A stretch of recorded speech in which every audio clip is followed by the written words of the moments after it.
All right, we're gonna try this again. Facebook Live was weird. I don't know. I didn't like it, but we are live again for part two. Good to see if when folks start dropping in. Hopefully this thing went live. I'm having some technical difficulties. Yep. Okay, we're live. We're live. We're live. So I'm gonna share while I do this. But yeah, we're back on for the Kickstarter launch. I'm not going to share to as many places as I did before, but that's okay. Thank you to everybody who did already support. I do appreciate it. I truly do. On this Monday morning, I know everybody's probably crawling in to work. It's like that sometimes. Um, But yes, as always, we are back doing the Strong Kickstarter. Strong number 0, one shot, 32 pages. I'm going to put this up there. I don't know who's showing, but what's up? What's up? What's up? Feel free to chat in the comment section. If you have any questions about the book, I'm happy, delighted to answer them.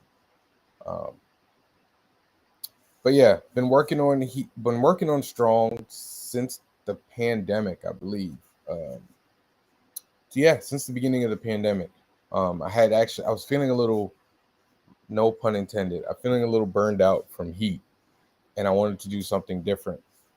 And I had this one character this female character that I had intended on introducing in Heat, a female superhero, and I something something said to me, why do I have to introduce the female character within Heat? Like, why does it always have to the female character have to defer to the spotlight of the male character? And I probably would have never had that thought before, maybe like 10, 15 years ago. So, we've come a long way. Um, but I decided, the best thing to do would be to give her her own spotlight and do her own book. And that's why I went with that. Um, and that's how I got here. I decided, all right, I'm gonna do this character, and then uh, I was gonna do this character, give her her own spotlight in her own book, and then um, give her her own book, and then eventually I would cross over. But at this point, right now, it's all about Strong. It's all about her being her own person and uh, having her own spotlight and not having to share the spotlight with Heat. Eventually we'll do the crossover because, I'm a comic fan and I like to do crossovers too. But first and foremost, people have to know who she is to care about who she is. Otherwise, there's no point whatsoever in doing this. So, if I drift for a second, it's usually because I'm posting again, letting people know I'm over here, talking, giving you guys all the good stuff. I'm gonna kind of send this to um, all the indie places where guys like me are trying to make a name for themselves and trying to get their their time in the sun. So, but yeah, if you have any questions about, Visually Stoked, any questions about Strong, any questions about my progress, any of that, I will gladly, answer anything, um, and give you kind of a peek into, how I do the things that I'm doing here.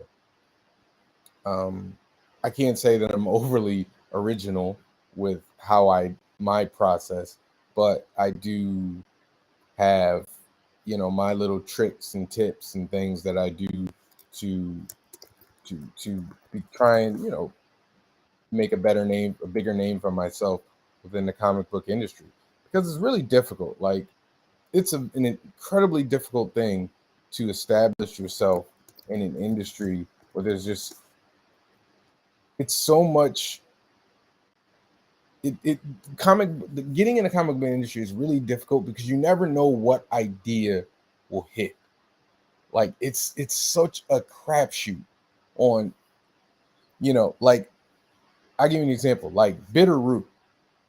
I know Walker and the guys were 100% behind, that idea, but I would love to know if they knew it was going to be as big as it's become. Like it's a hit, it's truly a hit and truly successful.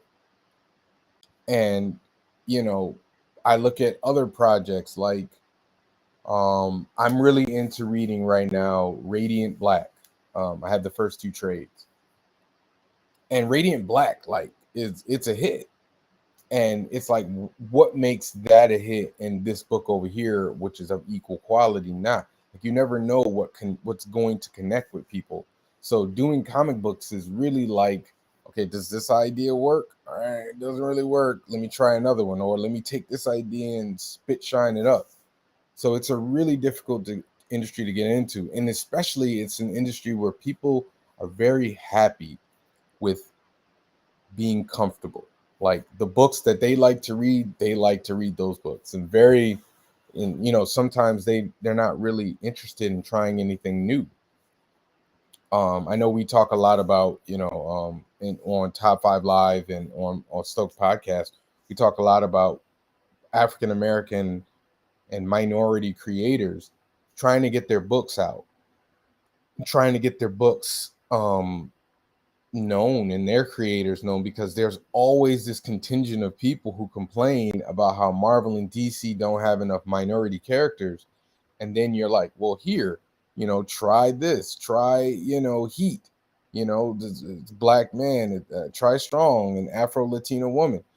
And then they'll, because it's not Marvel or it's not DC, they're very hesitant to give it a try. I notice this, and I go through this all the time at Comic Cons, where you have to sell your butt off because you are an unknown.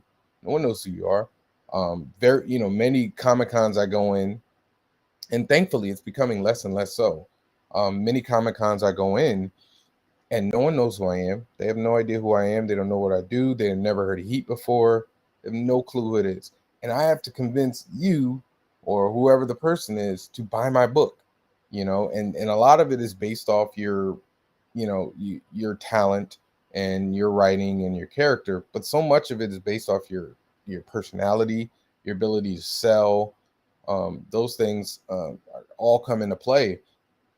And I knew, but I didn't know when I initially started doing this, how much being a salesman or salesperson is involved with trying to make a name for yourself as a comic book industry. I don't know if it's like that with any other industry outside of maybe the music industry. You don't, I mean, yes, your personality and everything comes into a part when you're getting a job, but you 9 times out of 10, if you're a very good doctor, you're going to get a job. Like, it doesn't really matter. Like, you don't have to sell yourself so much as your skill sells yourself. Whereas you can have a really well done comic book, but if you can't sell, it will never reach the hands of the people who you're trying to reach out to. So, the comic book industry is really difficult that way. And like I said, I'm learning that, you just keep, going, and you keep elevating your skill, elevating your ability to sell and elevating your character. And you're just going to do the best you can. Like, I try to get Heat in everybody's faces. And now I'm doing the same thing with Strong. Like, I'm doing these little, like, half hour to 45-minute,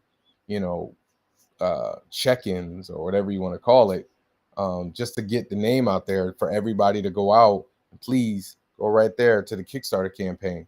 I'm happy to explain or answer any questions you guys have.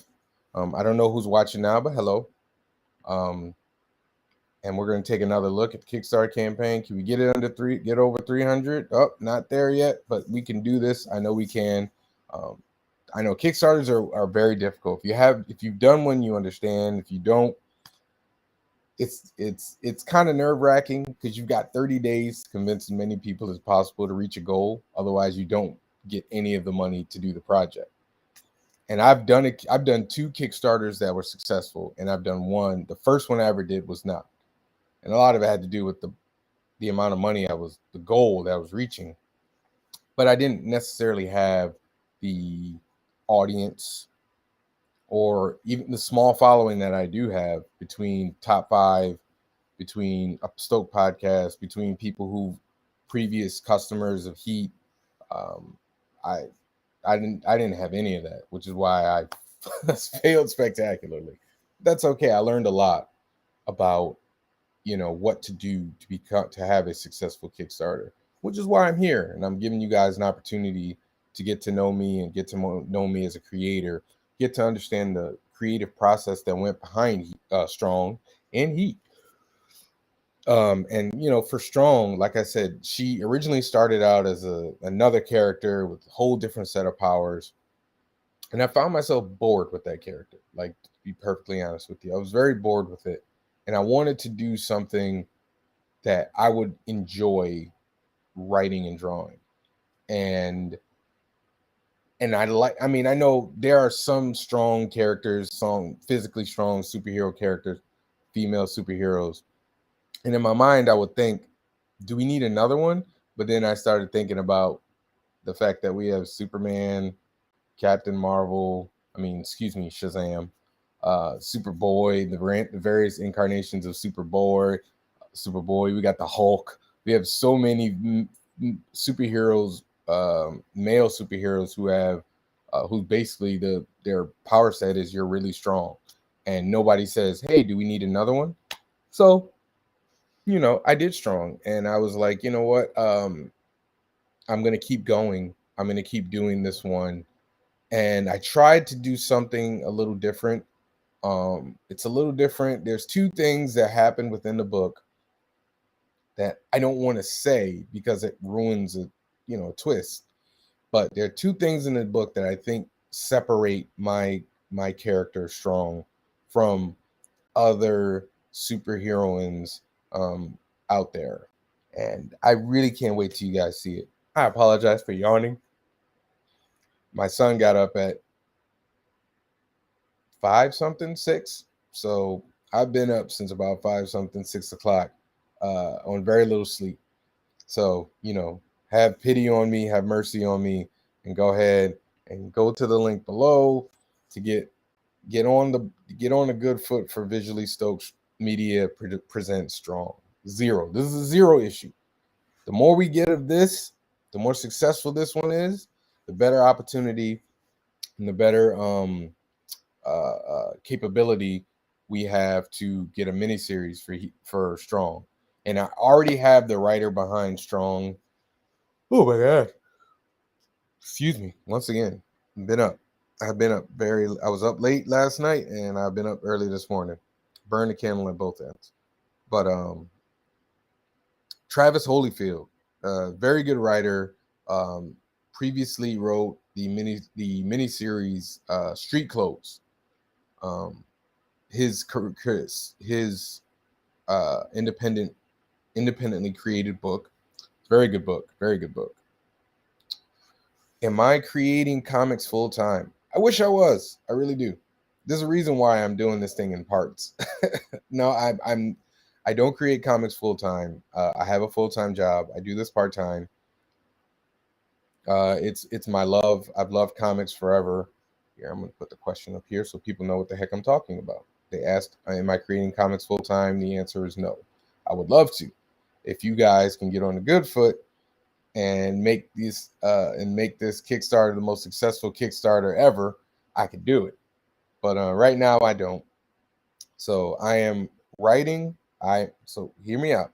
Strong number 0. I wrote it, I drew it, I inked it, I colored it, I lettered it, I edited it. Everything, all me. And for those that know me, for those that like Heat or Red Heat, they know that I was a one-man band there, and I'm the one-man band here. And once again, let me give you a peek of the beautiful art for the first issue. Let me get that caption out the way so you guys can see the whole cover. Get out the way. There we go. So this is the first page of the book. Then I follow that up with a double page spread introducing Strong in all her glory. And then we get a little fight here with the big monster. So this is the first 4 pages of the book. I like to believe that my art has gotten better. I really do. Between Heat and Strong, and I think I'm leaps and bounds from my first Heat book. And you're gonna get all these books. You can get all these books, every single one of these books. You can get Strong, you can get Heat. The Heat books are gonna have brand new covers, so you're gonna get brand new covers. I will do. I have some stretch goals in mind for people I can reach out to do covers for me, but can't get those stretch goals until we reach the main goal of 2,500. Part of the stuff that's you can get the Strong t-shirt. I love this t-shirt, by the way. As soon as we get them, I'm gonna be rocking them every Comic-Con that I get to. And I know my wife said she liked this one, so we're my family, if nobody else is gonna be wearing them. And they are very good at supporting me by wearing my t-shirts, and I appreciate them for doing that. But yes, go to the Kickstarter campaign below, right there. Go right there and put your pledge in right now. I'm going to be on here for another 10, 15 minutes, take another break, come back either on Restream or I'm going to come back on Instagram. I might find a way to do both. I might like put the phone up, have the Restream so I can be live on Restream and I'm going to try and find some way to do it. If you have any more questions, please put them on. I know I get a lot of questions about where the idea for Heat came from, and I don't know if I ever put it on record. When I say record, I mean like live on video.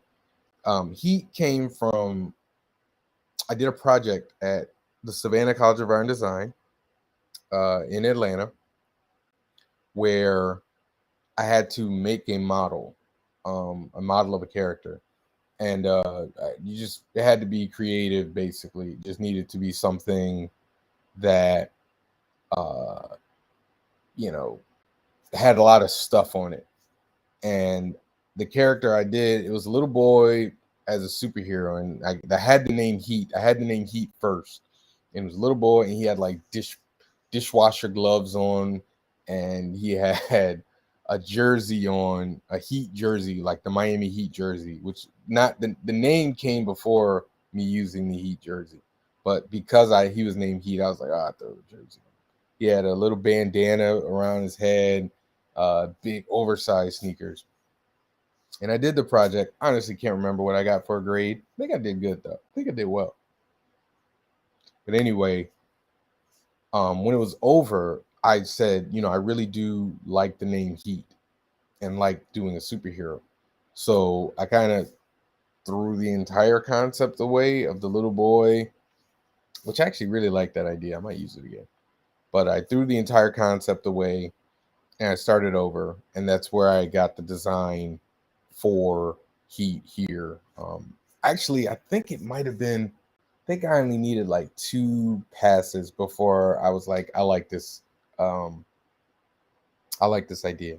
And I don't know if anybody has even figured it out, but this is an H. That's an H for Heat. Like right across his chest. That's an H. That's the design. But I wanted to do it a little differently, than just to put a big old literal H on his chest. All right. But yeah, so I did that and I came up with it in college. And nothing came from it. Nothing came from it for a while. I think I might have wrote the script in college for the first issue. I think I wrote the script for the first issue in college, and then I put it away in mothballs for the rest of the year. I finished college. I came home. I tried to get a job for a while, and when I couldn't, that's when I said, let me give this a try. And then I just sat down with the script that I just kind of rewrote, sat at my kitchen table and just drew it. And I didn't really have an idea like I had the script, but I don't know if I had the voice yet of who the character really was. Like in the beginning, I think I was trying too hard to do like Spider-Man and have him overly quippy. And I think as time has gone on and the more I've done the character, he's become less quippy and more matter of fact. Like he's still, he's a superhero, so he still makes a quip every now and again. But I didn't want to do something that was like too jokey. And even Strong isn't overly jokey. What's up? I see somebody else jumped on. What's going on? What's going on? Feel free to chat, put in the section. If you have any questions, I will answer anything. By the way, I don't know who Facebook user is, but hey, good question. But he has a little more edge. Like if you read the original comic to where he is now, there's a little more edge to him. A little more seriousness to it, which is partially storyline based and also partially I just didn't want to do a Spider-Man clone where he's just making jokes. Like the whole point was for the character to understand the seriousness of what he's doing. And then Strong is she's not like overly serious. She's actually a lot more lighthearted. She has a little more hope in her heart than Heat. Heat is kind of very cynical. They're kind of both sides of my personality. I can be very hopeful. Excuse me. I can be very hopeful, but I can also be very cynical. It's an interesting balance and just depends on whatever the topic is. I know a lot of people who watch the Stoke podcast have seen, me be cynical about certain things about comics. And, but yeah, like I said, please jump on the Kickstarter campaign right now. I'm going to try the Facebook Live again. I wasn't comfortable with it. I couldn't post the campaign stuff. Like I couldn't do anything, but I'll try it a little later. We'll see how it works. And then we'll try Instagram and, maybe get some people looking at it there. And let me see. Let's see where we're at. Can we get over 300? Can I get over 300? If I'm over 300, it's all right. It's all right. We got 30 days, but I like to get as many people as I can today. And I'm just going to hustle. But I'm going to take a break, get some food in me, get some energy. As you can see, I'm yawning. That's because I haven't had breakfast. Not really had breakfast, and it's lunchtime. So if you're watching now and you haven't, Kickstarter campaign, please go support now. Got some great stuff awaiting you. And I'll be back online throughout the day. I can't do one long continuous one because gotta make that bacon. All right. So thank you for anybody who watched. And once again, Kickstarter campaign today started live. And I'll see you guys in a little bit, and probably on a different platform.